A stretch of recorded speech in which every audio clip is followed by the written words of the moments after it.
మెదక్ జిల్లా వెల్దుర్తి మండల కేంద్రంలోని దేవతల చెరువు నుండి పంట పొలాలకు నీరు విడుదల చేయడంతో ఇబ్బందులు ఎదుర్కొంటున్నామని రైతులు ఆవేదన వ్యక్తం చేశారు. పంటలు కోతకు వచ్చిన సమయంలో నీరు విడుదల చేయడం వల్ల తమకు నష్టం ఏర్పడుతుంది అని ఆవేదన వ్యక్తం చేశారు. నీరు అవసరం ఉన్న సమయంలో వదలలేదని, ఇప్పుడు మీరు వదలడం వల్ల పంట పొలాలు నష్టం వాటిల్లుతుందని ఆవేదన వ్యక్తం చేశారు.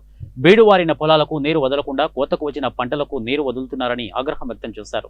కొయ్యరా కూడా చేస్తారు, చైన్ మిషన్లకు కూడా అవుతుంది, ఇబ్బంది అవుతుంది. మాకు వీళ్ళున్న పొలాలు ఒక 100 ఎకరాలు వీళ్ళు వాడుతున్నాయి. ఇప్పుడు ఒక్క అధికారి కూడా ఏం చర్య తీసుకుంటలేరు. ఎంత అవసరం ఉంటే అంత తిప్పుకొని పారబెట్టుకోరు దాంట్లో మేము.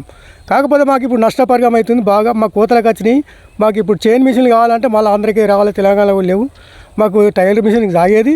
ఇప్పుడు ట్రాక్టర్ ఓరా కూడా ట్రాక్టర్ ఓరా కూడా అయిపోయింది. ఇప్పుడు అంత పరిమితం అయిపోయింది. ఇప్పుడు ఇంకా 100 ఎకరాలు వారు అది పెట్టనీయలేదు కొంతమంది అధికారులు.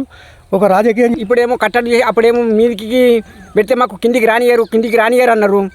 ఇప్పుడేమో అగాధం ఇటు పెడితే ఇప్పుడు అయిన చేనులల్లా ఇప్పుడు కోసుకుందామంటే మాకు ఇబ్బంది అయిపోతుంది.